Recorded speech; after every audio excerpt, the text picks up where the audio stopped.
penghematan putaran pertama disisir dihemat 300 T. Penghematan putaran kedua 308 triliun. Dividen dari BUMN 300 T, 100 dikembalikan. Jadi totalnya kita punya 750 T. 24 terpaksa saya pakai untuk makan bergizi. Pemerintah akan terus menerapkan kebijakan-kebijakan strategis untuk mendorong pertumbuhan ekonomi kita. Di bulan-bulan akan datang kita akan lihat semakin kuatnya pertumbuhan ekonomi kita.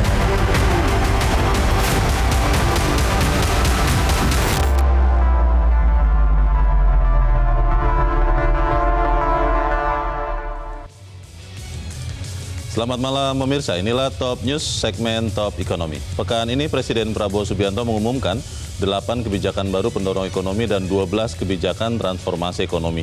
Pengumuman Presiden ini seperti ingin menjawab kekhawatiran masyarakat bahwa perekonomian akan melemah akibat pemangkasan besar-besaran anggaran.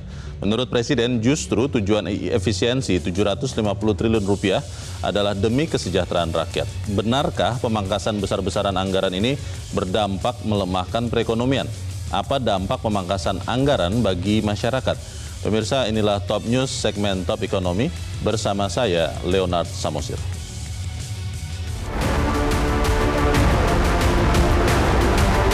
Totalnya kita punya 750 T. Di bulan-bulan akan datang kita akan lihat semakin kuatnya pertumbuhan ekonomi kita.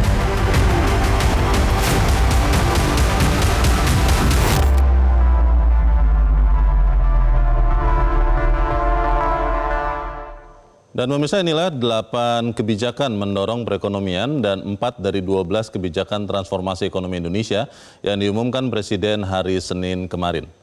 Yang pertama adalah kenaikan upah minimum provinsi atau UMP.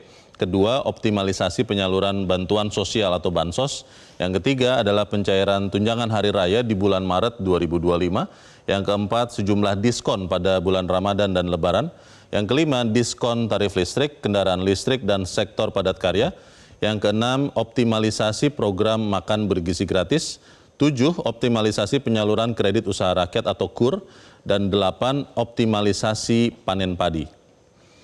Lalu Presiden Prabowo juga memaparkan 12 kebijakan yang mendorong daya saing untuk transformasi ekonomi jangka panjang. Ada 4 yang menarik. Yang pertama adalah program makan bergizi gratis yang ditargetkan meningkatkan pertumbuhan ekonomi.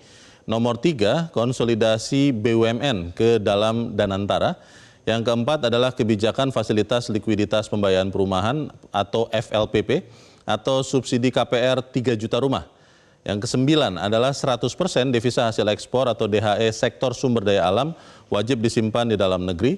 Yang ke-10 adalah pembentukan bank emas atau bullion bank. Yang ke-11 adalah penghapusan utang macet UMKM.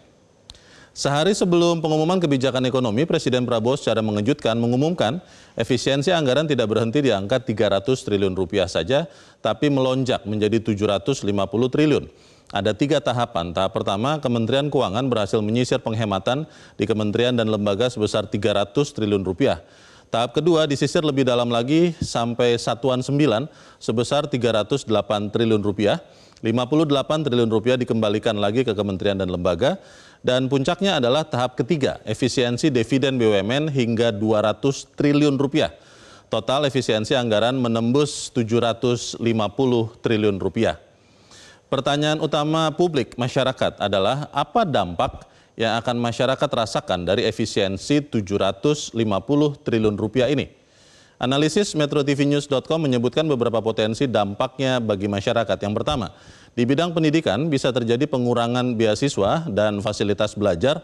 Di bidang kesehatan, fasilitas kesehatan bisa saja berkurang. Di sektor infrastruktur publik, perbaikan atau pemeliharaan jalan dan lainnya bisa tertunda. Yang keempat, potensial juga terjadi penyesuaian bansos dan subsidi. Yang kelima adalah untuk keamanan publik, layanan aparat dan layanan darurat bisa terhambat karena terbatasnya dana operasional. Kita akan cek dampak efisiensi anggaran 750 triliun rupiah ini kepada para narasumber kunci. Top Ekonomi akan kembali setelah jeda satu ini.